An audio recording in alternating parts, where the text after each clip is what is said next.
The wagons dwindled one by one against a vast ocean of pale Nebraska grass, their canvas hoods shrinking until the last of them dropped below a distant rise.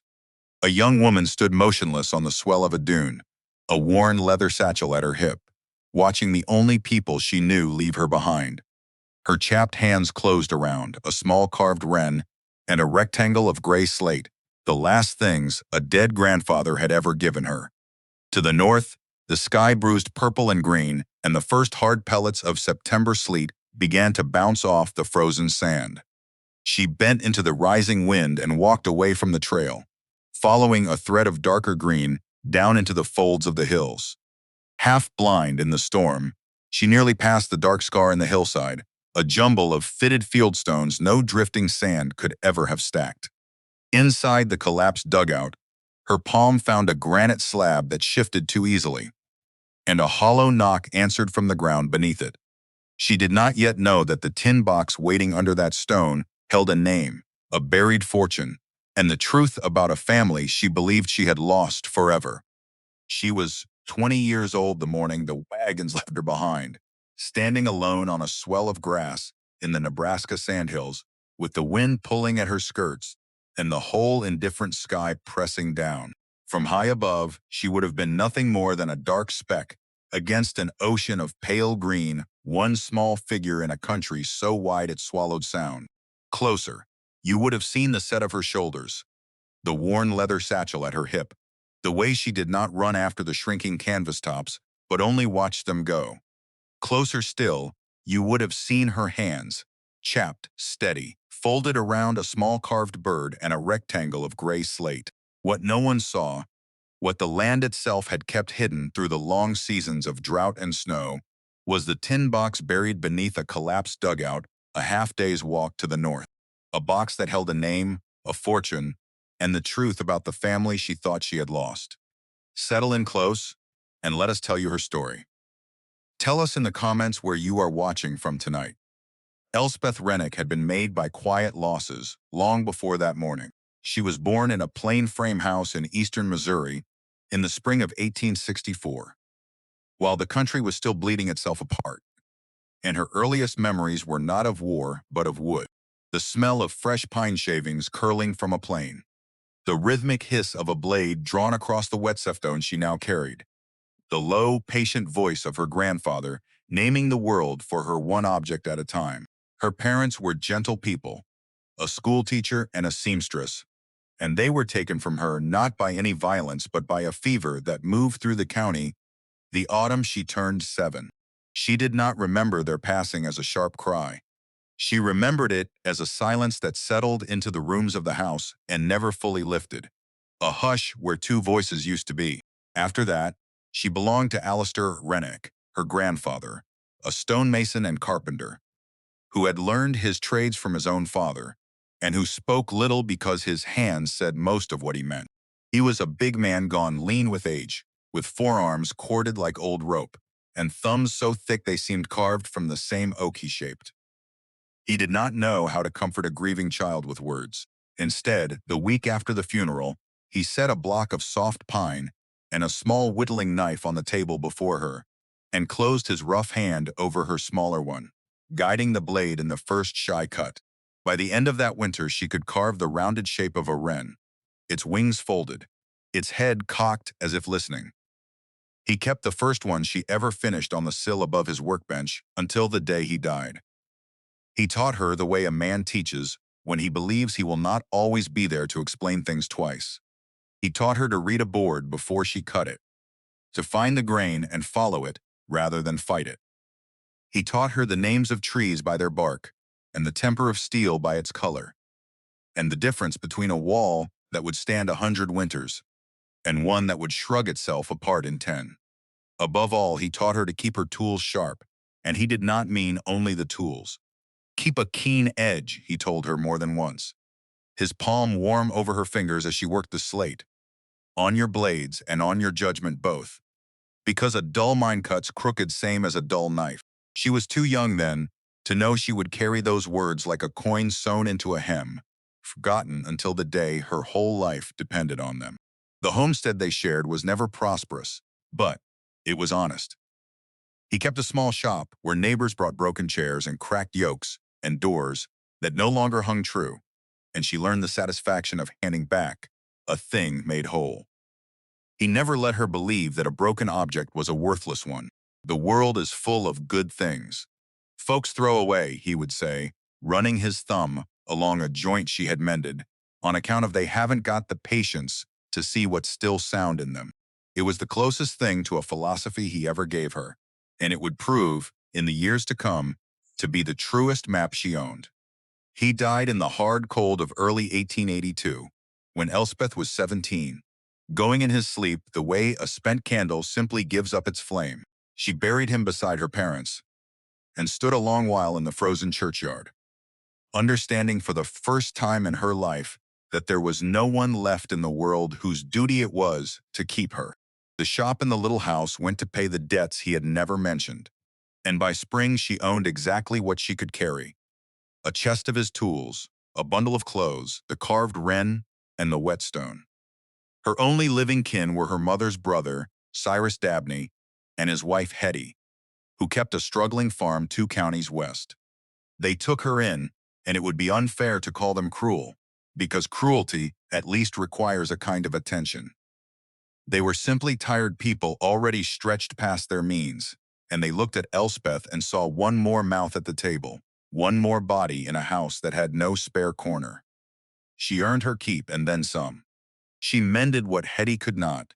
She coaxed a failing garden into yield. She rehung a barn door that had hung wrong for 6 years, and none of it changed the way their eyes slid past her, the way a person looks past a piece of furniture they have decided to sell.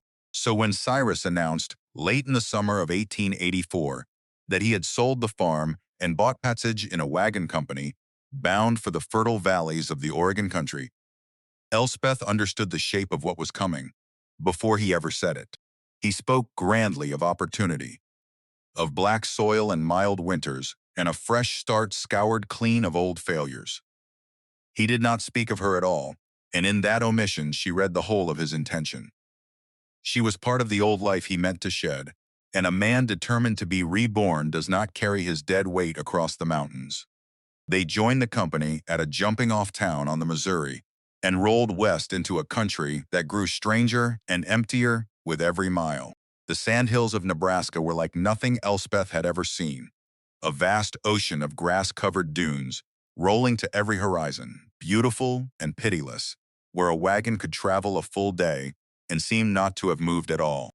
Water hid in the low places, and the wind never rested, and the nights came down cold even in the tail of summer, so that folks began to speak of the mountain passes ahead and the snow that would close them if the company did not make good time. That talk sharpened everyone. It turned neighbor against neighbor over grazing and pace and the endless arithmetic of who was slowing whom.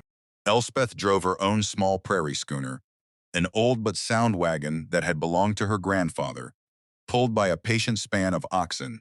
She tended better than she tended herself. She kept to herself, greased her own hubs, checked her own timbers by lantern light while the camp slept, because Alistair had taught her that a wagon neglected on the plains was a grave dug in advance. She knew that wagon the way she knew her own hands.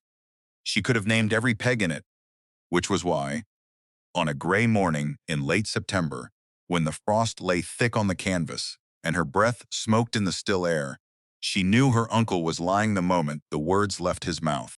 He came to her wagon before the company was fully awake, and he would not meet her eyes. He kicked at the rear axle with the toe of his boot and pronounced it cracked. Near to failing, certain to give out on the first hard grade in the mountains. The company could not slow for a broken wagon, he told the frozen ground between them, and a broken wagon could not be mended out here with no timber and no smith. It would have to be left, and she with it, and there was a smaller party of freighters a day back on the trail who would surely take her up. She crouched and ran her palm along the axle, and the wood was whole. She could feel that it was whole, feel it the way she could feel a false note in a floor before her weight was fully on it. There was not a crack in that timber a knife's edge deep. She looked up at her uncle's face, at the muscle working in his jaw, At his gaze fixed hard on the distant blue smudge of the mountains he was so desperate to reach. And she understood that the axle had nothing to do with any of it. The judgment had been passed somewhere back on the Missouri, maybe years before that. She was the weight to be shed, and he had only been waiting for a place empty enough that no one would remember it. She did not argue. To argue would have been to beg for a decency that was not in him to give, and she had learned long ago the exact price of asking for what people had already decided to withhold. She rose and dusted her knees and met his flinching gaze with a steadiness that made him look away first. "That axle's as sound as the day it was cut," she told him, her voice level and quiet as still water. "But you go on and tell it however you need to sleep." The color rose in his neck. He had come prepared to be argued with, perhaps even prepared to be forgiven, and her calm refusal to grant him either left him with nothing to stand on. He mumbled that he was leaving her provisions, that it was more than fair, that a young woman as capable as she was would land on her feet. He set down a canvas sack, a slab of salt bacon, a double handful of dried beans, a tin of matches, a small twist of coffee, a coil of jerked beef, and 2 folded wool blankets. It was the arithmetic of a guilty man, weighing out just enough that he could call himself generous and not 1 ounce more. He did not offer to help her unhitch.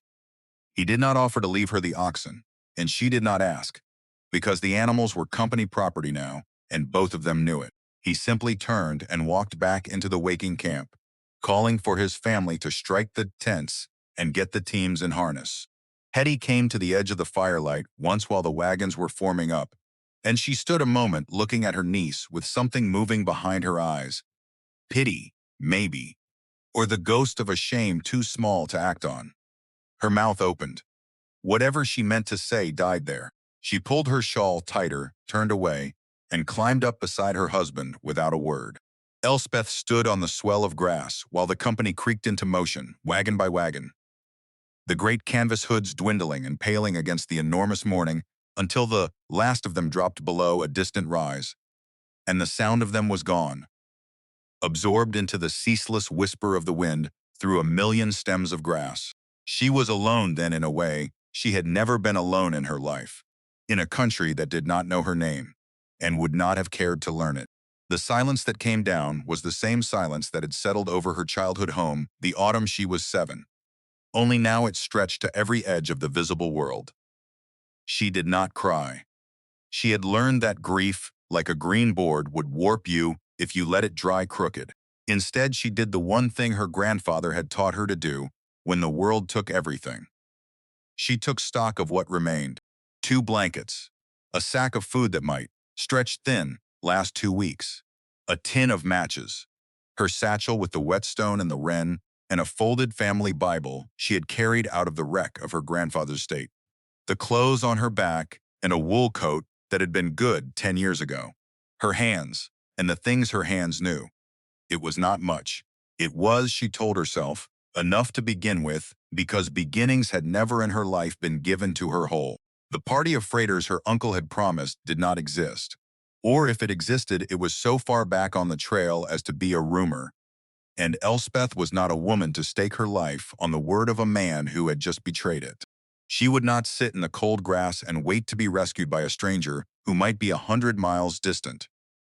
She looked at the land instead, reading it the way Alistair had taught her to read a plank, looking not for what was pretty, but for what was useful. Somewhere down the slope of these dunes there would be a low place, a swale. And where the land dipped there might be water.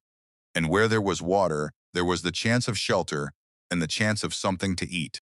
She shouldered the sack, looped the blankets across her body, took her bearings from the pale disk of the climbing sun, and began to walk. She walked north and west, away from the ruts of the trail, down into the folds of the hills, where a thread of darker green traced the memory of a stream. The grass hissed against her skirts and hid the ground, so that every step was a small act of faith. And more than once her boot found a rabbit hole or a shifting patch of sand, and she went down to one knee and rose again. Without stopping longer than it took to check, she had not turned an ankle. The sun climbed and gave a thin, comfortless warmth that did nothing to touch the cold living in the wind And by midday, the wind itself began to change, swinging around out of the north with a new and colder edge that raised the hair on her arms and set some old animal warning ringing at the base of her skull. She knew that smell. It was the flat, mineral smell of coming weather, the smell that had preceded every hard storm of her childhood, and she quickened her pace because she understood with sudden clarity that the wind was no longer the worst thing in this country. To be caught in the open on the plains when a September norther came down was to gamble her life against the temperature, and she had been raised by a man who did not gamble. She followed the dry watercourse downward, and the swale deepened around her into a proper draw, with steeper sides that broke the wind at last, so that she could hear her own breathing again, ragged and quick. The sky in the north went the color of a fresh bruise. The temperature fell so fast, she could feel it moving through her coat like water finding cracks in a hull. Then came the first hard pellets of sleet, not soft snow but frozen shot that bounced off the packed sand and stung her cheeks and the backs of her hands. And behind the sleet came the true wind, a howling wall of it that flattened the grass and drove the ice sideways, until the world beyond a few dozen feet dissolved into a hissing gray murk. She pulled a blanket over her head and shoulders and pressed on, bent nearly double, because to stop now was to freeze, and she had not survived the loss of everyone she loved to lie down and quit in a ditch. She could no longer see the sun to steer by. She steered instead by the fall of the land, keeping the draw's low line beneath her feet, letting the water's old road guide her the way it had guided her all afternoon. The cold had moved past pain into something more dangerous, a heavy, syrupy warmth that whispered how easy it would be to sit and rest a while. And she recognized that whisper for the lie it was and answered it with motion. One foot and then the other, her jaw locked, her raw fingers curled into fists inside her sleeves. A person could not think their way out of that cold. They could only outlast it, and outlasting was the one thing she had done her whole life. When she saw the break in the hillside, she nearly walked past it, half blind and stumbling as she was. It was a wrongness in the smooth flank of a dune, a dark, irregular scar where the grass gave way to a jumble of pale, weathered field stones that had no business being stacked so on a hill made of sand. Stone did not gather itself into corners. Only a person's hands did that. She stopped, swaying in the wind, and through the streaming ice she made out the shape of it. A low mound with one side caved in, a place where the earth had been cut into and lined, and then, long ago, had partly given up and fallen back on itself. A dugout. A sod house burrowed into the south face of the hill, its roof collapsed, its doorway choked with fallen sod and rotted timber, abandoned so long that the prairie had nearly finished reclaiming it. Something rose in her chest that she had not let herself feel all day.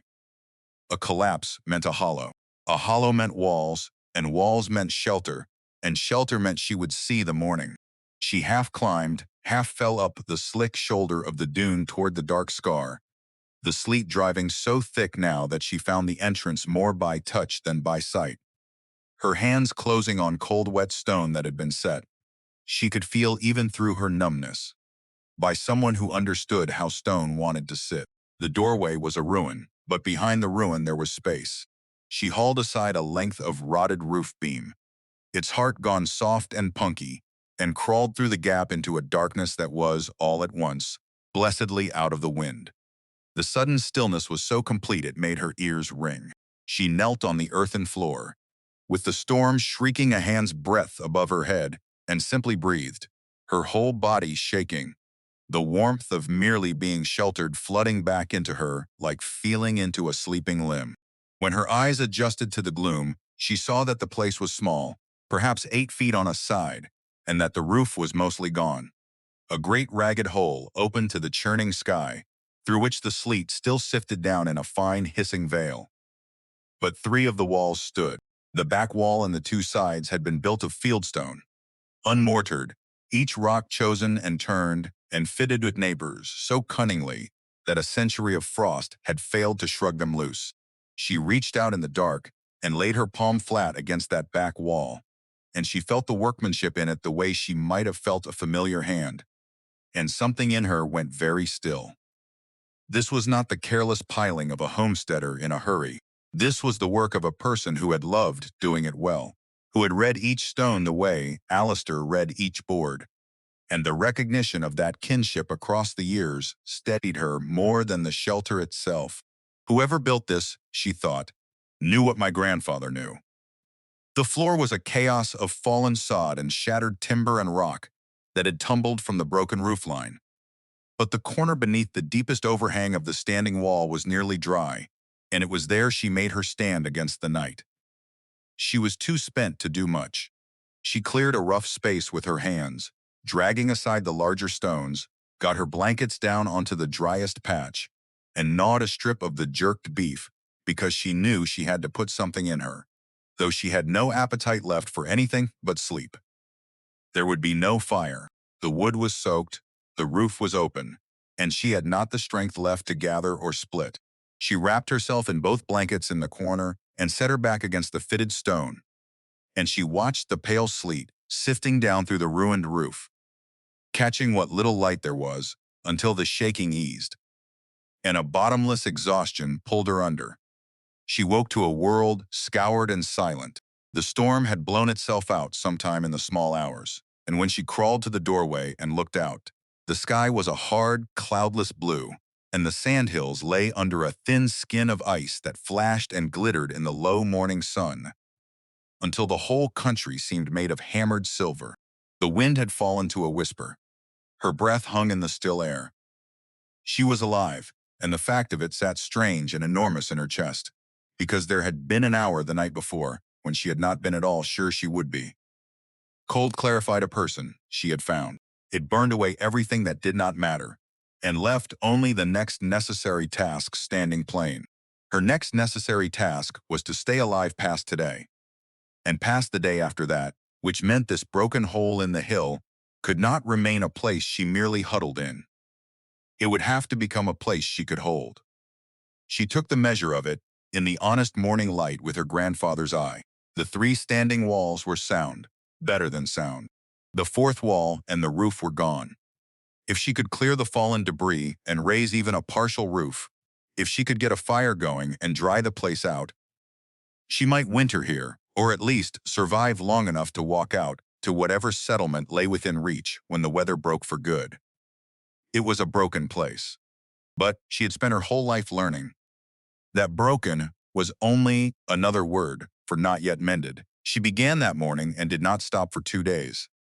Because motion was warmth and warmth was survival, and because the work gave her frightened mind something to hold besides the enormity of her situation. She found a stout length of ash among the fallen timbers, one that had been protected from the wet, and she used it as a lever to pry the largest of the roof beams up out of the wreckage and drag them clear, sweating even in the cold, her breath tearing. She cleared the sod and the shattered timber and the loose stone from the floor, hauling it out load by load until the packed earth showed through, dark and level.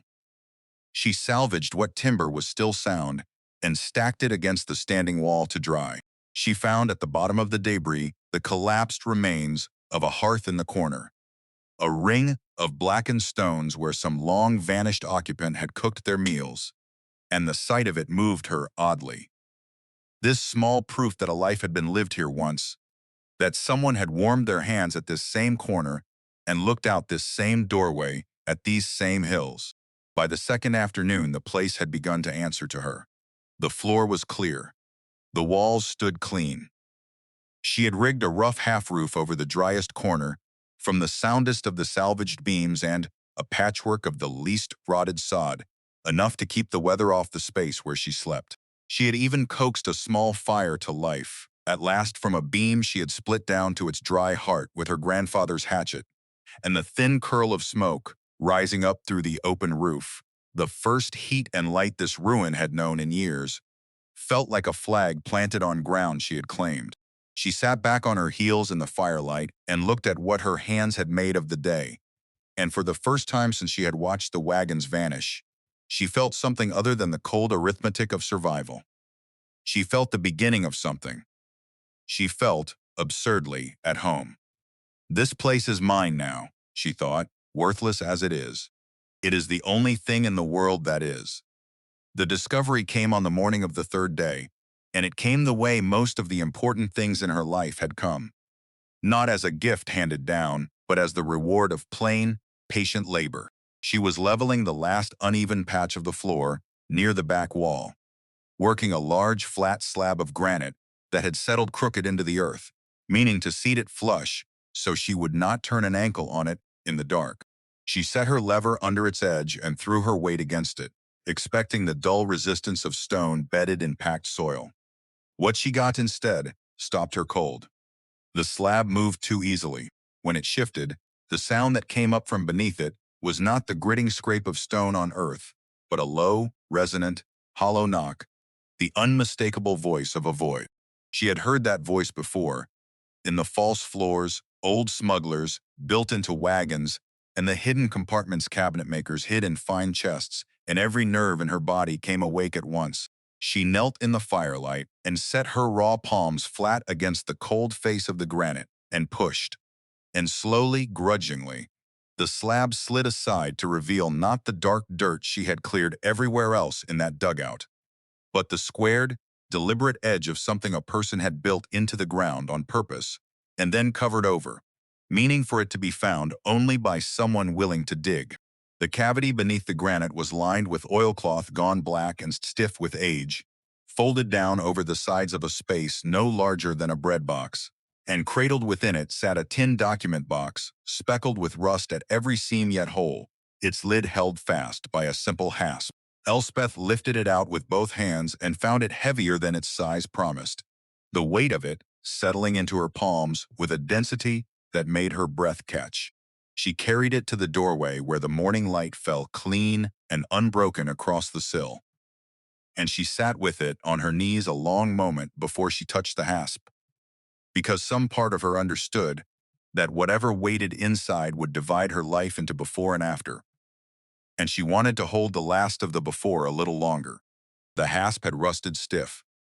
She worked the point of her grandfather's small knife into the seam and pried, gently at first, then harder, until the metal gave with a dry complaint and the lid rose on its hinge. The smell that came up was old paper and beeswax, and the faint mineral ghost of the earth that had held it, and beneath a second wrapping of oilcloth, she found the things a person buries when they mean them to outlast them. A soft leather pouch, drawn tight at the neck, that shifted and clinked with a weight she knew before she opened it.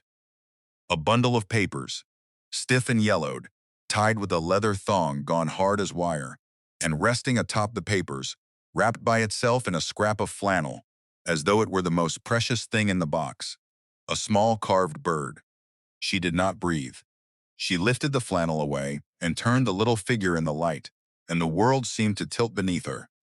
It was a wren, wings folded, head cocked as if listening.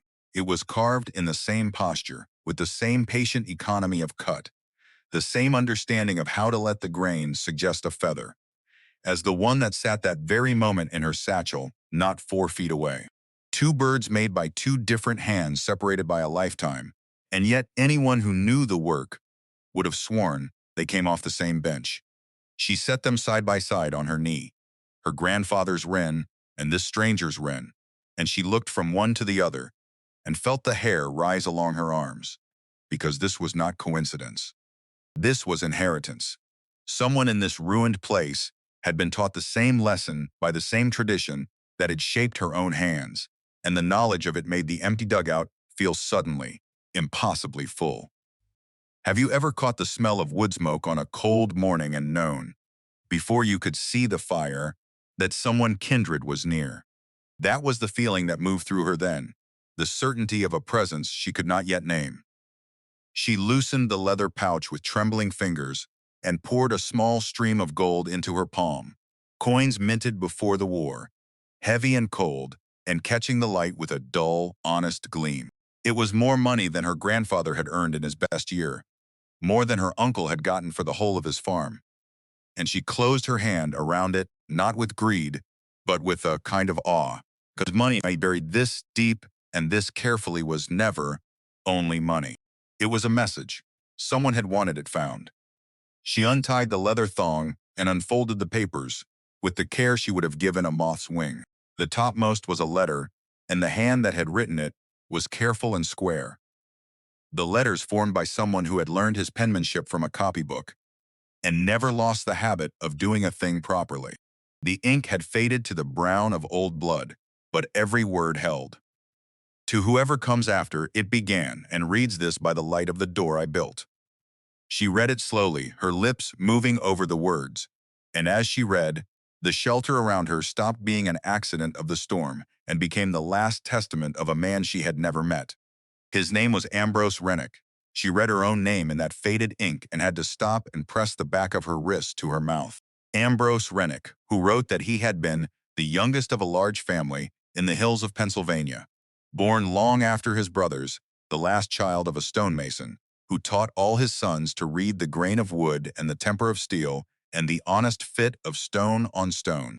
He named those brothers in the letter as a man names the dead he still loves, and among them, plain as a nail driven true, was Alistair Rennick, who had gone west to Missouri to make his own way. Alistair Rennick, her grandfather. The letter shook in her hands. She had come into this country believing herself the last living branch of a felled tree. And here in the ground beneath her was proof that the tree had another root she had never known.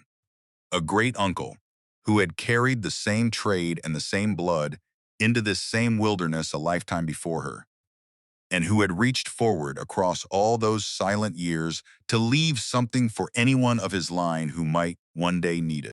The land is not given, he had written near the bottom of the page, and she would carry the words the rest of her life. It is not inherited by the reading of a will. It belongs to whoever stays. The rest of the letter told the shape of a life. Ambrose had gone for a soldier when the war came, a young man of 24 who believed what young men believe. He had marched into the worst of it at a creek in Maryland called Antietam, on a September morning that turned a cornfield into a thing he could not afford to describe even here, decades later, to a stranger. He wrote only that he had seen enough that day to last 100 lifetimes, that something in him had come loose and would not seat again, and that when the guns finally stilled, he had understood he could not go back to it. He had walked away. He did not dress it up as courage or condemn it as cowardice. He simply wrote that he had chosen to live, and that living had cost him his name.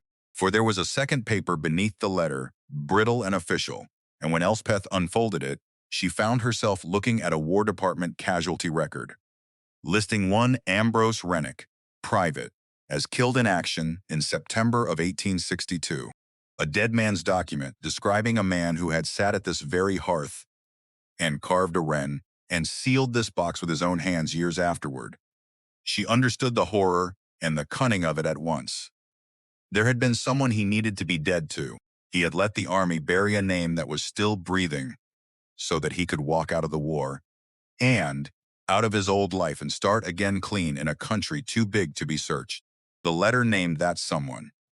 A man called Josiah Vane, who had been Ambrose's partner in a milling venture before the war, who had held papers over him, who had ruined Ambrose's own father in a swindle of leases and would have taken everything the family had left, had Ambrose come home to inherit it. A dead soldier could inherit nothing, could be pursued for nothing, could be made to sign nothing. So, Ambrose had stayed dead. He had come to the Sandhills of Nebraska when the government opened them to settlement, and he had filed on this quarter section under his own true name. Because out here, 1,000 miles from anyone who had known him, the name Rennick meant nothing to any man alive. He had proved up his claim over 5 hard years, and in 1868, the land office had granted him clear title, and the patent to 160 acres of the Nebraska Sandhills lay now in Elspeth's lap, signed in a hand she had already learned to know. She read on, hungry now, turning each page toward the light. He had lived here alone for the better part of a decade. He had built the walls she had sheltered behind, laid the hearth she had cleared, carved the wren she had found. He had grown old without kin, and had faced the plain fact that when he was gone, there would be no one to hand any of it to, and that everything he had made and saved would revert to the government or fall to whatever stranger stumbled across it first. So he had made a decision. He had buried his savings and his story together beneath his own floor, sealed against weather and time, and he had written this letter to whoever might someday come. He did not know who it would be. He had hoped, without any way of knowing, that it might somehow be someone of his own blood. Someone who would recognize the wren for what it was. I have no way to send this forward except to trust the ground to keep it, he had written, and to trust that the work will speak to the right hands. If you are of the Rennick line, then the fitting of these stones is your birthright as much as mine, and I am glad past telling that you have come. If you are a stranger, then be welcome anyway, and stay, and make of this place what I could not. Elspeth sat in the doorway until the sun had climbed well up the sky and the ice on the hills had begun to soften and drip, the two wrens on her knee, the letter in her hand, the gold cold against her thigh. She was not weeping, though her face was wet. She was doing something closer to listening, the way she had listened as a girl while her grandfather named the world for her one object at a time. A man cast out by his own war had built a haven and left it for the family he would never meet. A girl cast out by her own kin had walked into it half dead in a storm. The symmetry of it was too clean to be accident and too strange to be design, and she stopped trying to name it and simply let it be what it was, which was a gift, the truest she had ever been given. You did not throw me away, she said to the empty air, to the great uncle whose bones lay somewhere in this ground. You saved a place for me before you knew I would need it. But a gift buried in the ground is not the same as a gift a person can keep. And Elspeth was her grandfather's grandchild in this above all. She understood that possession and paper were two different animals. The gold would feed her and shelter her, but the land beneath her was worth more than gold if she could hold it. And holding it would take more than a dead man's letter. It would take the law. She wrapped the box and its contents in the driest of her blankets and hid it deep in the cleared cavity beneath the granite, seating the slab back over it exactly as it had lain, because a woman alone with a fortune had best keep the fortune's existence to herself until she knew the ground she stood on. Then she took only the patent, the casualty record, the letter, and a single gold coin, and she set out at first light the next morning to find the nearest settlement and the nearest person with the authority to tell her whether the ground she had inherited was truly hers. She walked south and east for the better part of 2 days, following the softening land down out of the high dunes toward the flatter country where a person might build a town, rationing the last of her uncle's provisions. Sleeping the one night, wrapped in her remaining blanket in the lee of a cutbank. On the second afternoon, she struck a freight road, a pair of wheel ruts worn deep into the prairie, and she followed them into a settlement that announced itself first as a smudge of wood smoke, and then as a scatter of frame buildings and soddies strung along a single street of frozen mud. A weathered board nailed to the first building she passed named the place Cedar Wells. It was not much. It was a general store, a livery, a land office, a church not yet finished, a scatter of houses, and the sharp cold ring of a blacksmith's hammer somewhere out of sight. To Elspeth, after the emptiness of the hills, it looked like the center of the world. She felt the town's eyes on her as she came up the street. A young woman traveling alone on foot, her hem stiff with dried mud, her face burned by wind and want. She met those eyes the way her grandfather had taught her to meet the world, with her chin level and her pace unhurried. And she went first to the general store because a store was a place where a stranger could ask questions without giving away why. The interior was warm and dim and smelled of coffee and leather and cured meat. And behind the counter, a lean gray man, with spectacles pushed up on his forehead, watched her come in with the frank assessment of a merchant weighing a new customer. Ostrander, the name painted on the window, had read. She bought a little flour and a little coffee with the good gold coin, and she watched the shopkeeper's eyebrows lift a fraction at the sight of it. An old coin, a heavy one. Not the sort a footsore girl usually laid on his counter. She let him wonder. She asked, as though it were an afterthought, where a person went in a town like this to settle a question about a land claim. His gaze sharpened with the particular interest of a man who trades in the town's business as much as its goods. and he told her the land office was 2 doors down, that the agent was a Mr. Halloran, a careful man, a fair one as such men went. Then he leaned his forearms on the counter and added, in the lower voice men use for news they enjoy carrying, that she'd want to mind herself with land questions these days, because there was a fellow been through Cedar Wells more than once lately, buying up quarters and filing on empty ground, a smooth one named Deering with money behind him, and a lawyer's tongue in his head, and folks who crossed him had a way of finding their claims tangled past sorting. She thanked him for the flower and said nothing of the patent folded against her heart, but she carried that name out of the store with her the way she had carried her uncle's lie, filed and remembered. Mr. Halloran's office was a cramped room, heavy with the smell of ink and dust and cold pipe smoke, its walls lined with plat books and its single window grimed to the color of weak tea. The agent himself was a spare, deliberate man of middle years, with ink stains worn permanently into the side of his right hand, and a way of looking at a document over the top of his spectacles as though it might try to deceive him. He listened to Elspeth's account with no expression at all, and when she laid the patent on his desk, he did not snatch it up, but studied it a long moment before he touched it, the way a cautious man studies water before he trusts his weight to the ice. He read it through twice. He held it to the poor light of the window and traced the land office seal with his fingertip, testing the impression. He compared the description on the patent against a heavy plat book he hauled down from the shelf, running his stained finger along the surveyed lines, until he found the quarter section that matched, and Elspeth watched his careful face and could not read whether what he found there was good news or bad. This is a genuine patent, he told her at last, setting it down with more respect than he had picked it up. Issued in '68 to an Ambrose Rennick, proved up and granted clear. There's no question the land was his. He looked at her over the spectacles then, and the question in his eyes was the whole of the matter. The only question is what you are to him, and whether the law will see it your way. She had come prepared for exactly that question, and this was the moment her grandfather had shaped her for without either of them knowing it. The moment when a dull mind would have cut crooked in hers, kept keen, cut true. She had not come to beg the agent's kindness, or to lean on the accident of a shared surname, because a shared name proved nothing, and she knew it.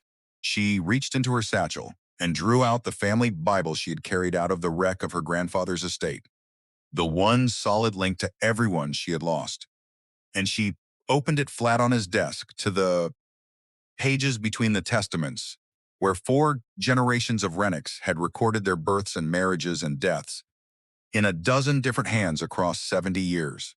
There, in her great-great-grandfather's crabbed Pennsylvania script, was the whole family set down like a foundation course of stone, brother beneath brother, and there, among the sons of the old stonemason, was Alistair, her grandfather, and there, the last name in that generation, written smaller, as though the writer had nearly run out of page, was Ambrose. Mr. Halloran bent over the Bible for a long time. He compared the spelling of the names, the dates, the hands. He asked her the name of her grandfather and the name of her father and the county in Missouri where she was born, and he wrote her answers down and checked them against the record before him. And she answered every question plainly and without hesitation, because the truth needs no rehearsing. The letter, she told him finally, sliding Ambrose's testament across the desk, is in his own hand, the same hand as the patent. You can lay them side by side. He does not name me because he could not know me, but he names his blood, and his blood is written here, and I am the last of it. She let the words rest, then added the ones that had been forming in her since the doorway of the dugout. He left the land to whoever of his line would come and stay. I have come.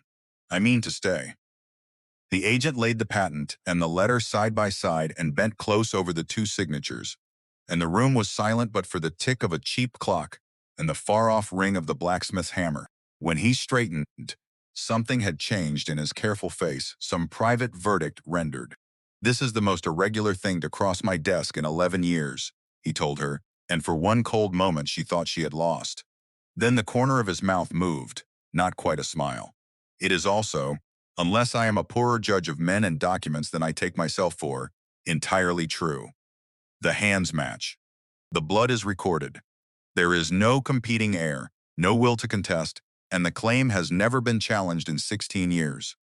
He drew a fresh sheet of paper toward him and uncapped his ink. It will take filings, and a notice period, and patience. But I believe I can transfer this patent into your name, Miss Rennick, and make it stand. He dipped his pen. Welcome to Kern County. You appear to be a landowner. She walked out of that office into the hard, bright cold, with the taste of something she had almost forgotten, and it took her a moment on the frozen street to name it as hope. She was not merely a survivor of a storm now. She was Elspeth Rennick of the old Rennick place, owner of 160 acres, and the knowledge sat in her chest with a warmth no fire had given her. But she had learned that the world does not hand a person good fortune without sending someone to try and take it. And she had not gone 20 steps up the street before she saw the man who would. He was standing outside the land office as though he had been waiting, a tall, well-fed man in a good coat and clean boots that had never known the kind of work her own hands had done. And he was watching her come out of Halloran's door with an interest that was not casual. He introduced himself with a smile that showed a great many teeth and stopped well short of his eyes. Cassius Deering, he named himself, and the name landed on her like a stone dropped into still water, spreading. He had a soft, reasonable voice, the voice of a man used to talking others around to his way. And he said, heard she had come in about the old Rennick quarter up in the high hills. A worthless piece of ground, he called it, all sand and grass. No water a man could reach, not worth the trouble of holding. He was doing folks a service, taking such dead claims off their hands.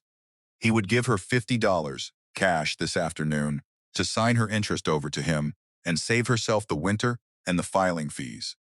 Elspeth looked at his clean boots and his easy smile and the eyes that stayed cold above it, and she understood several things at once. She understood that a man did not ride out of his way to offer $50 for ground he called worthless. She understood that Ostrander's warning had a face now, and that the face was smiling at her. And she understood, with a certainty that settled into her, like the fit of stone on stone, that whatever this man wanted from that land was worth a great deal more than $50, and that the first task of holding her inheritance would be to find out what it was, before he took it from her. I thank you for the offer, she told him, her voice as level as it had been for her uncle on that frozen morning a lifetime ago. But a thing a man offers to buy sight unseen is never worthless, Mr. Deering. I believe I'll keep it. She stepped around him and walked on up the street, and she felt his smile go cold at her back, and she knew she had made an enemy, and she found she did not much care. She could not walk the 2 days back to the dugout that afternoon. So she took a room for the night above the livery, and it was there, over a supper of stew brought up by the liveryman's wife, that she began in earnest to learn the country she had inherited. She asked her questions carefully, the way a person pans a stream, letting the useless gravel wash away. She learned that the whole of that high sand country was reckoned poor, because water lay too deep beneath it to reach with the hand-dug wells folks knew. That a man might own 1,000 acres up there and watch his cattle go thin within sight of grass to their bellies. She learned that the one thing worth more than gold in that dry land was a reliable source of water. A spring or a shallow place where the buried water rose close enough to bring up, and that a quarter section with living water on it was worth 10 around it that had none. And she remembered, sitting very still with her spoon halfway to her mouth, the thread of darker green she had followed down out of the hills in the storm, the swale that had deepened into a draw, the reason a man had chosen that particular fold of the earth to dig his home into a lifetime ago. Ambrose Rennick had not settled a random hillside. He had settled water. She understood then what Deering wanted, and the understanding changed the shape of everything. He was not buying worthless sand. He was buying, or trying to buy, the one thing that made all the sand around it worth having. And if he knew what lay under the old Rennick quarter, then he knew a great deal more about that country than a girl fresh out of a storm. and he would not stop at a smiling offer of $50. She lay awake much of that night on the strange bed with the sounds of the horses shifting below her, turning the problem the way she would turn a warped board, looking for the true line in it. And by morning, she had resolved that she would not be driven off her ground by any man's smile or any man's threat. She had been thrown away once already in her life. She would not be thrown away from the one place in the world that was hers. She spent the whole of the next day in Cedar Wells before starting back, and she spent it making herself known, because a woman alone on a far quarter was easy to push, and a woman with neighbors was not. She hired, at the livery, the service of a freighter to haul supplies out to the old Rennick place, a lean and weathered man named Gideon Poole, who had hauled goods across that country for 20 years, and who received her request to freight to the abandoned dugout with no more surprise than a slow blink. Folks said that place was haunted, he told her, loading her purchases into his wagon, or fell in on itself years back. I'm making it my home, she answered, and he looked at her a long, considering moment, then gave a single nod, as though she had passed a test she had not known she was taking, and told her to climb up. She had spent a portion of Ambrose's gold, carefully, on the things a homestead needed and a person could not make from grass and sand: a good axe and a crosscut saw, and a broad froe for splitting shakes, sacks of flour and beans and coffee and salt, a small squat cast-iron stove that would be the warm heart of the place, and lengths of stovepipe to carry its smoke up through a proper roof, nails, which no one could forge on the open prairie, a shovel and a mattock, and a coil of good rope. She loaded her future into Gideon Poole's wagon, climbed up beside him, and they rolled north out of Cedar Wells into the great grass ocean of the hills. The journey passed in the companionable near silence of two people who did not feel the need to fill it. Gideon handled his team with the same economy of motion her grandfather had brought to his tools, and Elspeth watched the country come back to her. The folds and swells she had crossed half dead in the storm, now merely cold and beautiful under a hard blue sky. When at last they crested the final dune and the broken mound of the dugout came into view below them, she felt the freighter beside her take it in: the caved roof, the tumbled entrance, the three standing walls. He drew up the team and looked at it a long while.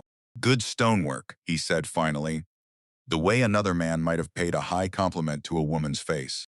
"That'll stand when the rest of us are gone." And Elspeth, who had felt the truth of those walls under her own hands in the dark, found her throat tight, because it was the highest praise she could have imagined, and it belonged, in the end, to a dead man she had never met. Gideon helped her unload, and the two of them wrestled the little stove down off the wagon and in through the tumbled doorway, and set it in the corner where Ambrose's old hearth had been, so that the new fire would burn where the old one had.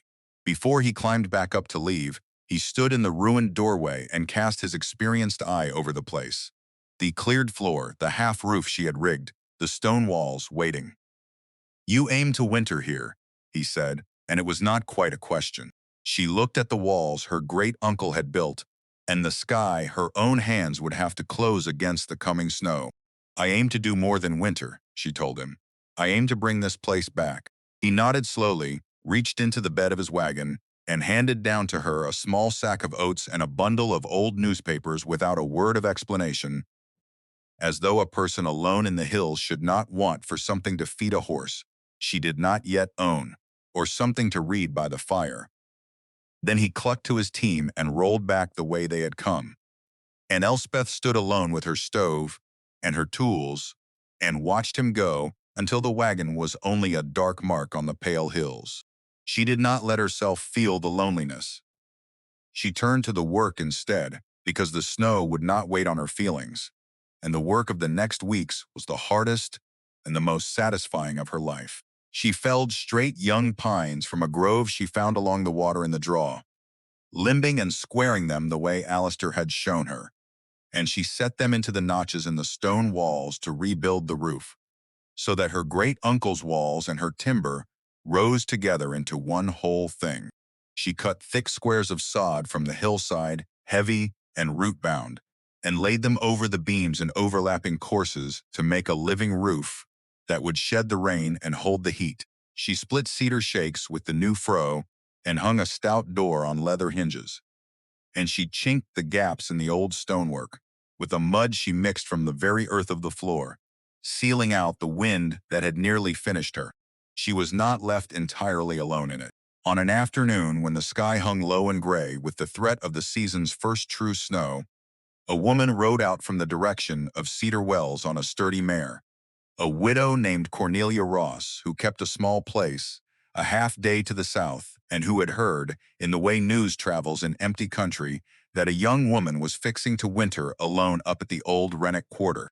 She brought a covered pot of stew still warm from her own stove and a loaf of bread wrapped in a cloth, and she brought with her a boy of about 7, her son Tobias, a solemn child with his mother's steady eyes, who watched Elspeth split a shake with frank fascination and asked, when he had worked up the courage, whether she had truly built the roof herself. Every board of it, she told him, and handed him the froe and the mallet, and stood behind him with her hands over his small ones, the way a big calloused hand had once closed over hers, and helped him drive a shake clean off a block of cedar. The boy's face lit as though she had handed him a coin of pure gold, and something turned over in Elspeth's chest, some warmth she had not felt since a churchyard in Missouri. Cornelia said little as she looked over the homestead, but her eyes missed nothing: the neat stack of split wood, the smoke curling straight from the new stovepipe, the sod roof laid tight as a drum. "You've got a builder's hands," she said at last, standing in the doorway with her son at her hip, and it was the thing Elspeth most needed to hear and had not known she needed. The two women stood a while in the failing light and spoke of practical things, of where the deep snow drifted worst, and where the cattle sheltered in a blizzard, and where a person might dig for water if the draw froze solid. Before she rode away with her boy up behind her, Cornelia turned in the saddle and looked back at the small lit window, glowing gold against the dusk. "There's not many would have made a home of that ruin," she said. "Most would have called it worthless and walked on." Then she was gone into the gathering dark, and Elspeth stood in her doorway and understood that the thread by which she held this life was no longer a single strand, but was beginning, slowly, to braid itself into something that might bear weight. The community did not form through speeches. It formed through the small currency of the frontier, the loaf of bread and the sack of oats, the shared knowledge of where the snow drifted and the water rose. Gideon Poole made the old Rennick place a regular stop on his freight route through the hills, and he never came empty-handed. And Elspeth learned to have a pot of strong coffee waiting hot on the stove against the hour of his arrival, so that the two of them could sit a while on a bench she had built by her own door and speak of the weather and the price of beef and the state of the roads. Ostrander at the store began to set aside a particular cut of bacon he had marked as her preference. Cornelia rode out again with garden seed and hardy cuttings and the promise of teaching her, which would grow in that thin soil come spring. The girl who had been left in the grass to be forgotten was, quarter by quarter and week by week, becoming a person the country knew by name. But Cassius Deering had not forgotten her either, and a smiling man refused is a more dangerous animal than a smiling man obeyed. He came out to the homestead himself on a bitter afternoon in the deep of that first winter, riding a fine horse that steamed in the cold. And he did not smile this time. He sat his saddle looking down at the transformed dugout, the tight roof and the true door, and the smoke of a fire that had no business burning in a place he had counted on standing empty, and Elspeth saw the calculation move behind his eyes as he understood that his $50 problem had put down roots. He drew a folded paper from his coat with the deliberate slowness of a man laying down a winning hand, and he told her, in that soft, reasonable voice gone hard at the edges, now that he was sorry to bring her bad news, but that it appeared her claim to this ground was not so clear as old Halloran had led her to believe. There was, he said, a prior filing on this exact quarter, made and recorded before ever her dead soldier proved up, and he held the papers to prove it, and by rights the land was spoken for by another. and that other had sold his interest to Deering himself. She had best pack her things, he told her, while the weather still allowed it. Because come the spring thaw, he would have the law out to see her off ground that was legally his. Elspeth did not reach for the paper he dangled, because she had learned long ago that a document a liar is eager to show you is a document you must never accept at face value. She stood in her own doorway with the warmth of her own fire at her back, and she looked up at the mounted man with his false paper and his cold smile, and she felt not fear but a slow, cold clarity settling over her like the first hard frost over the hills. A man who owned a true prior claim, she told him, would have gone to Halloran and had me put off by the law, not ridden out here alone to frighten a girl into signing. You're showing me that paper, Mr. Deering, because it can't stand where the light gets at it. He went very still in the saddle, the smile draining from his face, like water from cracked ice. And in that stillness she read the truth of it plainer than any document, that the filing was a forgery, and he had gambled she would be too frightened or too ignorant to know it. She thought of Ostrander's warning, of the tangled claims and the ruined settlers, and she understood that she had just refused a man who did not lose gracefully. "Get off my land," she said, and it was the first time in her life she had ever spoken those 3 words, and had the right to them, and the having of the right straightened her spine like a steel rod. This ground was left to me by a man who stayed when everyone he trusted had betrayed him. I mean to do the same. Now go. Deering did not answer her from the saddle. He folded the false paper back into his coat, with the care of a man returning a knife to its sheath, wheeled his steaming horse, and rode off south into the failing light without another word. And the silence he left behind him was worse than any threat, because it was the silence of a man who has stopped bargaining and begun to plan. Elspeth stood in her doorway until the drum of hooves faded into the wind. Then she went inside, barred the new door, and sat a long while by the stove, turning the whole of it over the way she would turn a joint that would not seat, looking for the hidden warp that kept it from fitting true. She had called his forgery a forgery to his face, and she believed every word of it, but believing a thing and proving it before the law were 2 different animals, as different as a felled tree and a finished beam. If Deering had gone to the trouble of manufacturing a prior filing, he had gone to the trouble of making it look real, and a real-looking lie in the hands of a man with money and a lawyer's tongue could tie an honest claim in knots for years. She could not simply wait through the winter for the spring thaw to bring the law to her door on his terms. She had to know what he knew. She had to understand why a man would forge his way onto 160 acres of sand that everyone in the county agreed was worthless. And she already half knew the answer lay in the dark green thread of the draw, and the water her great-uncle had settled himself upon a lifetime before. The next clear morning she took the shovel and the mattock, and walked down into the draw where the young pines grew, following the frozen watercourse to its lowest fold, and she began to dig. The ground was hard, with frost. The first foot down, then softened, then went dark and damp against the blade in a way no other soil in that dry country did. She dug through the short, cold day, resting when her back demanded it, driving herself back to the work because the answer was down there, and she meant it. At a depth of some 7 feet, standing in a pit to her shoulders with her breath smoking above her, the mattock bit into ground that well. Water rose cold and clear around her boots, filling the bottom of the pit faster than the winter cold could freeze it, and she stood in it up to her ankles and laughed aloud in the empty draw, a sound that startled her own ears. Ambrose Rennick had not settled poor ground. He had settled a fortune and buried the proof of it in the one place no thief would think to look, which was under everyone's feet. She understood now the whole shape of the thing. In a country where cattle went thin within sight of good grass, where a man might own a township and not water a single steer, a quarter section with living water on it was not worth $50 or $500. It was worth every acre around it that had none, because whoever held the water held the grass for miles in every direction. Cassius Deering was not buying sand. He was buying the key to a kingdom of it, and he had counted on no one else knowing the key existed. She had just dug up his secret with her own two hands, and the knowing of it made her both far richer and far more in danger than she had been at dawn.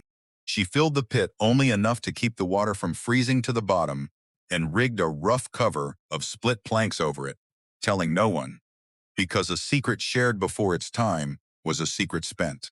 Through the short, bitter days that followed, she went on with the work of holding her home together against the winter. But she went on with a new purpose threaded through it, because now she was not merely surviving. She was preparing for a fight, and she knew from her grandfather that the only way to win against a man with better tools was to know the ground better than he did, and to strike where he did not expect it. She had her chance to learn the ground sooner than she wished. A hard week into the new year, when the snow lay deep in the swales, and the sky hung the color of dirty wool, Gideon Poole came through on his freight route with news instead of goods, drawing his team up short outside her door with a grimness she had not seen in him before. He had been in Cedar Wells 3 days past, and Cassius Deering had been busy while she wintered in the hills. The man had filed his forged prior claim with the county recorder over Halloran's objection, had lodged a formal challenge to her patent, and had let it be known around town that the girl squatting on the old Rennick quarter was a fraud who had gulled a trusting land agent with a stolen Bible and a forged letter. He was turning the town's story against her before she could tell her own, and turning it well, because a lie that travels first wears the shape of truth by the time the truth arrives. Elspeth handed the freighter a cup of hot coffee against the cold and made him tell it all, every particular, and the more he told, the colder and clearer her mind became. There was, Gideon said, to be a formal hearing in the spring, before a special agent of the General Land Office sent up from the state capital, a man with authority to rule on contested claims, and Deering had already retained a lawyer and was said to have witnesses, ready to swear his prior filing was genuine. Against all that, Gideon said, looking at her over the rim of his cup with a plain and unhappy honesty, she had a dead man's letter and a family Bible, and folks were already saying both could be forged by anyone with ink and patience. He did not like to be the one to bring it, he told her, but she ought to know the size of what was coming, because a person fought a storm better with their eyes open. It is not the storm that kills you, she answered him, thinking of a September norther and a collapsed roof and the walls that had held. It is being surprised by it. I thank you for taking that surprise away. She did not despair, because despair was a luxury for people who had somewhere else to go, and she had nowhere and nothing but this ground and the truth of it. She sat down that night with Ambrose's letter and the patent and the casualty records spread before her in the lamplight and studied them not as treasures, now but as evidence, the way Halloran had studied them, looking for the thing in them that no forger could counterfeit. And slowly, over several nights of close looking, she found her line. A forger could copy a signature. A forger could age paper over a stove and mimic a faded hand. But the casualty record listing Ambrose Rennick as killed at Antietam was a genuine War Department document, filed and sealed by the government itself in the second year of the war, and it existed in copy in the Army's own records in Washington. And it proved that the man who had filed on this land in true had first been declared dead by the very government he was now homesteading under. No forger inventing a false claimant would ever manufacture a document proving his own claimant had been legally dead 6 years before he filed. It was the one thread in the whole tangle that pointed unmistakably at a real and living Ambrose Rennick. And it was the thread, she resolved, that she would pull until the whole of Deering's cloth came apart.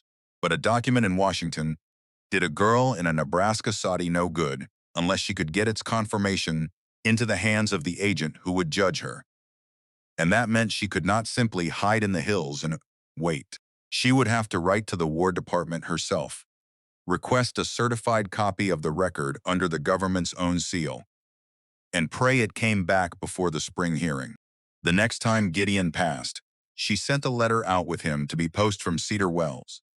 A careful letter composed over many drafts in her grandfather's plain, honest style, requesting official confirmation of the death record of Private Ambrose Rennick, and she settled into the hardest labor of all, which was waiting on a distant office through the dead heart of winter.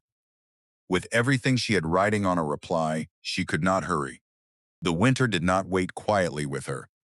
In the last hard blow of the season, when the calendar said spring, but the hills said otherwise, a blizzard came down out of the north, with a speed that emptied the country of every living thing that could find a hole to hide in. Elspeth had wood laid in and the roof held tight, so she banked her fire and rode the storm out in the warm heart of the home she had built, listening to the wind scream over the sod where once it had nearly finished her, and taking a fierce quiet pride in the difference. It was on the second day of that blizzard, when the snow had led up to a hard, steady fall, but the wind still tore the tops off the drifts, that she heard the sound over the weather that turned her blood to ice water. A high, thin cry that was not the wind, and not any animal, coming faint and broken from the direction of the draw. She was into her coat and out the door before she had finished thinking, because there are sounds a person's body answers before the mind can weigh the cost. Cornelia Ross's boy Tobias was out there in the white. She knew it in her bones before she knew anything else, though how a child came to be in the hills, in a blizzard, she could not guess. She followed the cry down into the wind, floundering through drifts to her thighs, calling the boy's name into the storm. And she used the one thing she had that Deering never would, which was the country itself, read the way Alistair had taught her to read a grain of wood. She did not blunder blind. She read the shape of the land under the snow, the way the drifts built on the lee of every rise, the way a small frightened creature would move downhill and downwind seeking shelter, exactly as she had sought it in her own first storm. And she let that knowledge steer her feet where her eyes could not. She found him where the draw made its first sharp fold, tucked into the hollow beneath an overhanging cutbank where the snow could not reach, curled small with his back to the frozen sand exactly as instinct and terrain had promised her he would be. He had done everything right. He had gotten out of the wind, put his back to a solid wall, kept himself still and low, and the shelter of the bank had held the worst of the cold off him, so that when Elspeth's hands closed on his shoulders, he blinked up at her, dazed but whole, cold and frightened but unhurt.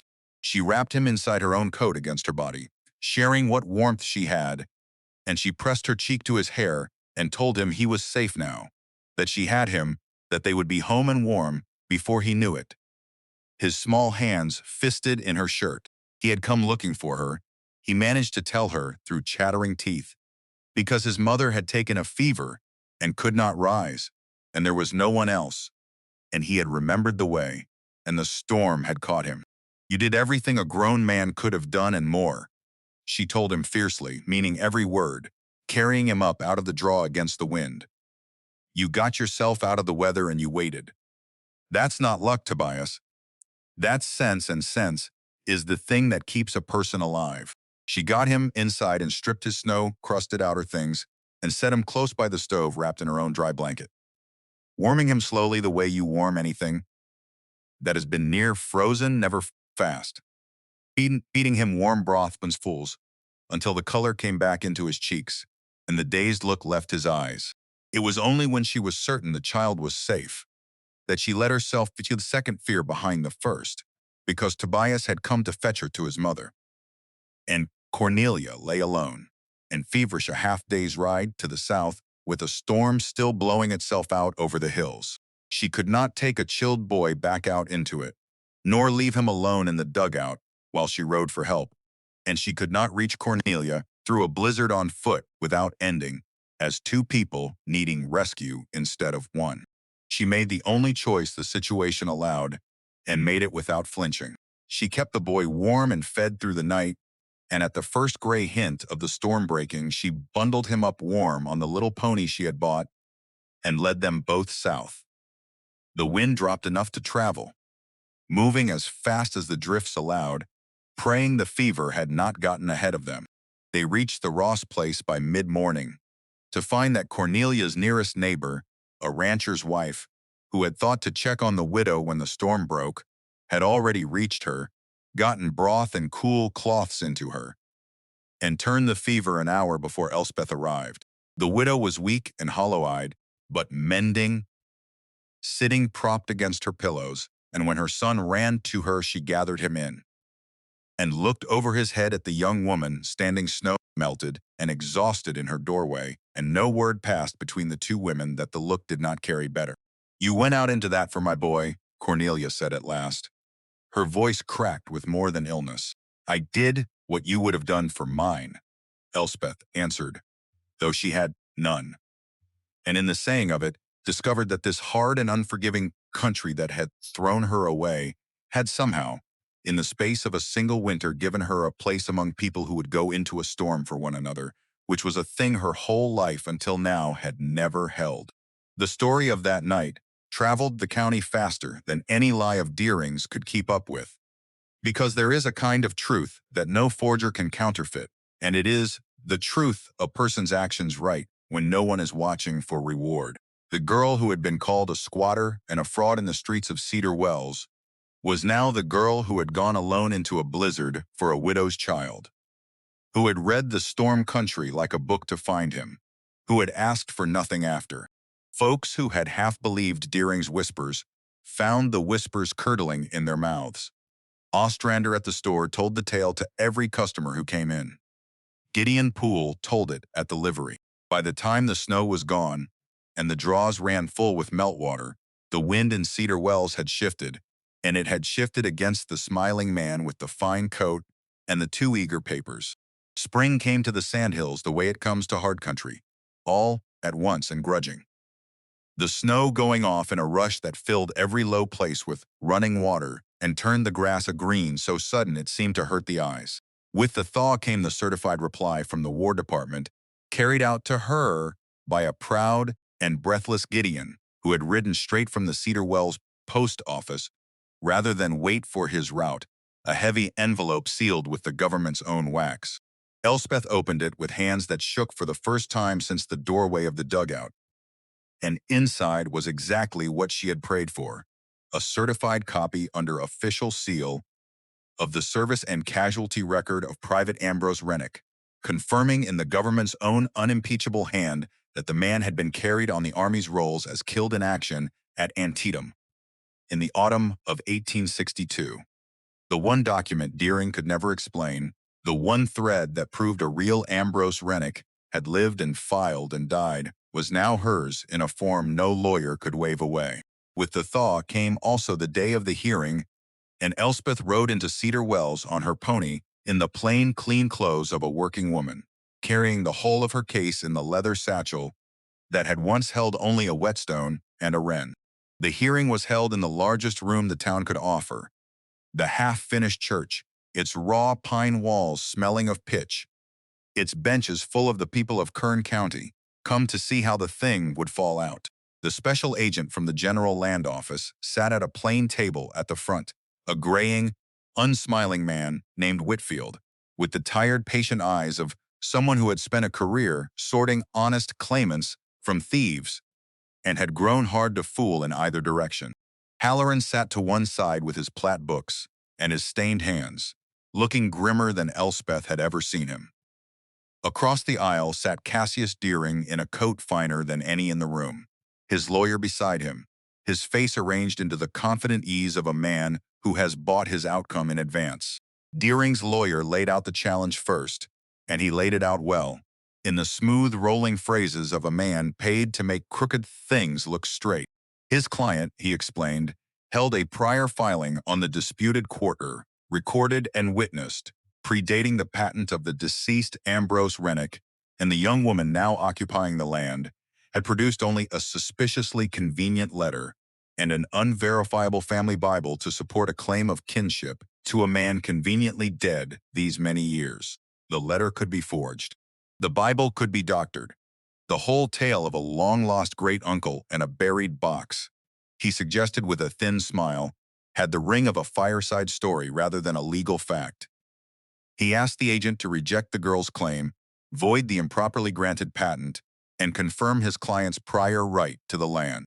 Elspeth listened to herself, called a liar and a fraud before her neighbors, without a flicker crossing her face, because she had been dismissed by better men than Cassius Deering.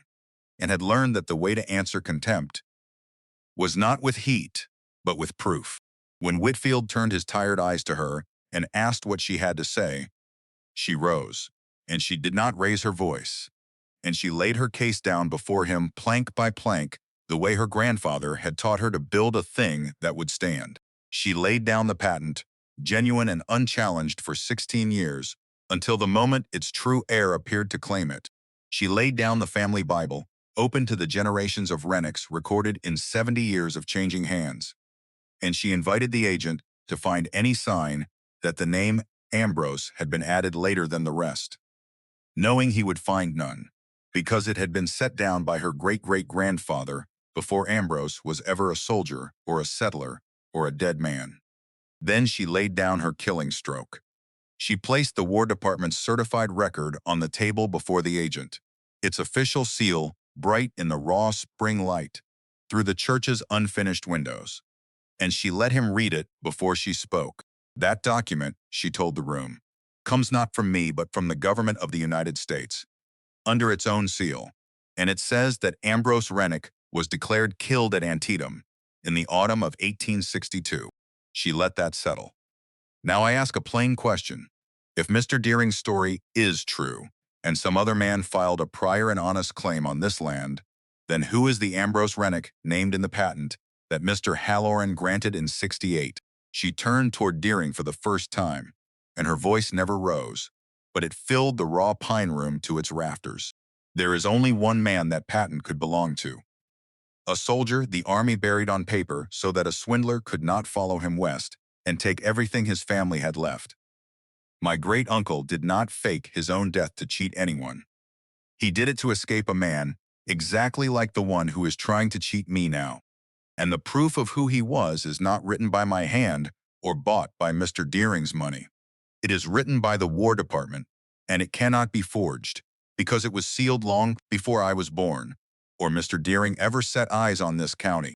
The room had gone silent in the particular way a room goes silent when the truth walks into it, and everyone recognizes it at once.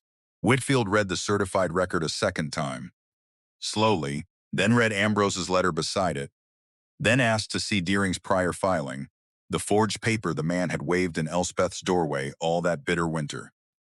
Deering's lawyer passed it up with a confidence that had begun, very slightly, to fray at its edges. The agent laid it beside the genuine patent and bent over the two, and Elspeth watched his face and knew what he was seeing, because she had spent whole nights seeing it herself. The paper of the forged filing was too new. The ink sat too dark.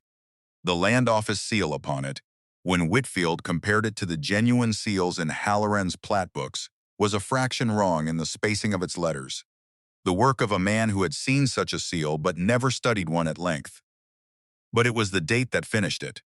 The forged filing claimed to predate Ambrose's patent, which meant it claimed to have been recorded in a year when, Halloran testified, Rising was 16 years of careful records to back him.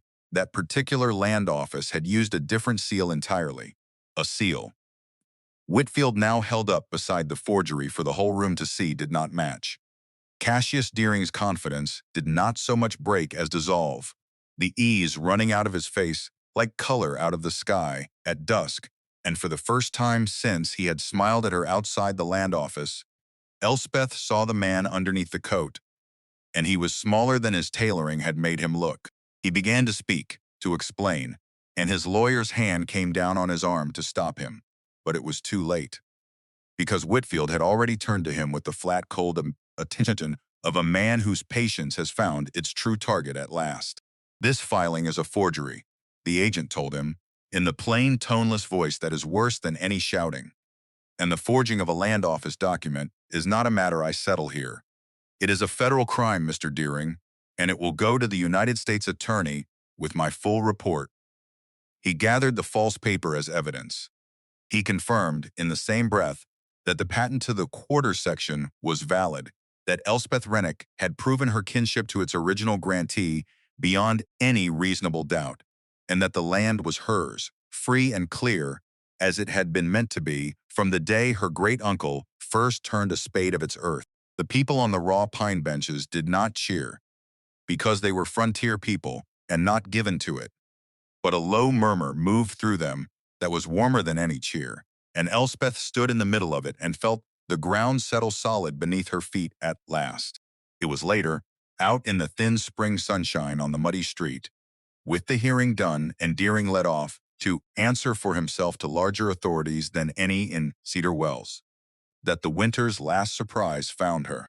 A wagon came slow up the street, a poor thing with a mismatched team and a load that spoke of a family's whole life packed into feet, and Elspeth knew the two figures on its seat before the wheels had stopped turning, though a year and a hard road had aged them past what a year should. Cyrus Dabney drew up his team and sat looking down at her, and there was nothing left in his face of the man who had pronounced her wagon cracked on a frozen morning and driven off toward the promised valleys of Oregon. He was gaunt and gray and beaten, and beside him Hetty sat with her eyes down and her hands twisted in her lap, and Elspeth understood, before a word was spoken, that the promised land had eaten them alive. The story came out of Cyrus in halting pieces, a proud man's confession dragged from him by need. The company had reached Oregon, and there a smooth-talking man with fine papers and a lawyer's tongue had sold them a valley farm that turned out to belong to 3 other buyers, besides a swindle so complete it had taken every dollar from the sale of the Missouri farm and left them with a worthless deed and no way home. The man's name, when Cyrus finally choked it out, landed on the street between them like a dropped stone, because it was a name Elspeth had first heard in the smell of Ostrander's coffee and had come at last to know better than she wished. The Oregon swindle and the Nebraska forgery were the same crooked cloth, cut by the same hands, and the uncle who had cast her out to lighten his load had been ruined by the very man who had tried to cast her off her inheritance. The wheel had come all the way around, and it had come around without her lifting a hand to turn it. Cyrus could not meet her eyes. He had not come to her for help, he said, his voice gone to gravel, because he had no right to ask it, and he knew it.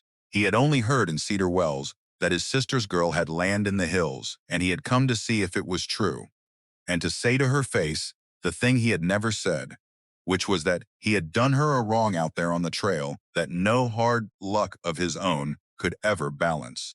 He looked older than his years and emptied of everything but the shame. And Hetty beside him had begun to weep without sound. And there on the muddy street, Elspeth held in her hands a power she had never expected to hold, which was the power to turn away the 2 people who had turned her away, and to do it with the whole county watching and every right in the world on her side. She thought of a great uncle who had been betrayed by a partner and had answered it, not with revenge, but by building a haven in the wilderness and leaving it open to whoever of his blood might come. She thought of the letter that had told her the land was not given, but belonged to whoever stayed. She looked at her uncle's ruined face and found, somewhat to her own surprise, that there was no satisfaction to be had in it, that the karma she might have savored had turned to ashes the moment it lay within her reach, because a heart bent on paying back cruelty becomes the very thing it hates. I ought to send you off the way you sent me, she said at last, and let him flinch under the truth of it. But I had a great uncle who could have spent his whole life hating the man who wronged him, and instead, he spent it building a place where the next lost soul of his family would be safe. She looked past them, north, toward the hills where the water ran and the walls stood. There's grass on my land no one is grazing, and water no one is drinking, and more work than one pair of hands can do. I can't give you what you threw away in Oregon, but I can give you honest work and a roof, if you can bring yourself to take wages from the girl you left in the grass. Cyrus Dabney put his gaunt face in his hands and wept like a man who has been holding it back 1,000 miles. And Hetty climbed down off the wagon and crossed to Elspeth and took her hands and could not speak at all. And the thing that passed between the 3 of them there in the mud of Cedar Wells was not forgiveness exactly, because some wrongs are too large to be dissolved by a single act. But it was a beginning, a foundation course laid down for whatever might be built on it in the seasons to come. Blood does not always mean loyalty. Elspeth had learned in the hardest way a person can learn it. But sometimes it means a second chance. And the giving of that chance costs the giver nothing but pride, which is the cheapest thing a person owns and the hardest to spend. The spring did not stay a secret long, because a thing that valuable cannot be hidden once a person decides to use it. Through that first green season, Elspeth timbered the sides of the well she had opened in the draw and set a hand pump above it, and she ran shallow ditches out along the contour of the low ground, the way her grandfather had taught her to follow the true fall of a surface, so that water, her great-uncle had only ever drawn a bucket at a time, now spread out across a stretch that had been the color of a lion's hide when she found it. Cattle came to that water from 3 ranches whose owners had once watched their stock go thin within sight of belly-high grass, and they paid her honestly for the drinking of it. And those coins she did not bury. They went back into timber, into stock, into a second room rising off the old stone walls. Cyrus learned to swing a scythe again at an age when most men have set theirs down, and he did it without a word of complaint. For a man handed back his usefulness will forgive a great deal, himself the slowest of all. Hetty kept the garden. Cornelia had shown Elspeth how to coax from the thin soil, and a path wore itself between the Rennick place and the Ross place that had not been there the winter before. Tobias grew tall enough by harvest to drive a shay clean off a cedar block with no hand steadying his, and he carried himself proud around the roof he had helped mend, the way a person always does with a thing they have repaired rather than paid for. On the shelf above the stove, in the corner where the first hearth had been, Elspeth set 3 small things in a row. The whetstone worn to a saddle by a lifetime of keeping edges true. The wren she had carved as a grieving girl beneath a guiding thumb. And the wren Ambrose Rennick had shaped alone in this same room a lifetime before her hand ever touched a knife. 2 birds off 2 benches 1,000 miles apart, cut by 2 brothers who never once stood in a room together, who had between them, across all that distance and all those years, built the same lost girl a home. She would look at them together in the firelight, through the long dark evenings, and understand the whole of what the hard year had been trying to teach her, which was that the land does not ask your name. It asks whether you mean to stay. She had come into that country carrying a whetstone, a carved bird, and no living soul bound to keep her, and she'd walk out the far side of a single winter with water standing in dry ground, her own name inked into the county's records by her own hand, and a table gone full at supper. The uncle who had once weighed her out just barely enough to call it kindness was given back more than he had thrown away. The great uncle the army had buried on paper so that a swindler could not follow him, had reached up out of the ground and caught her the very season her own blood let her fall. None of it had been handed to her. Every last board and coin and acre of it had been stayed for. We tell these stories because the country is still full of ground that folks have looked at once and called worthless, and just as full of people who have been looked at the very same way. The truest inheritance in this whole tale was never the gold in the tin box. It was the patience to see what is still sound inside a broken thing, and the plain stubbornness to stay long enough to prove it.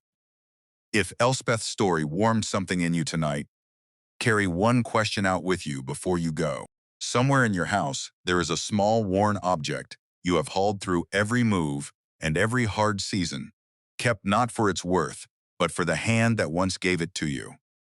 Tell us in the comments what that object is, and whose hand you can still feel on it.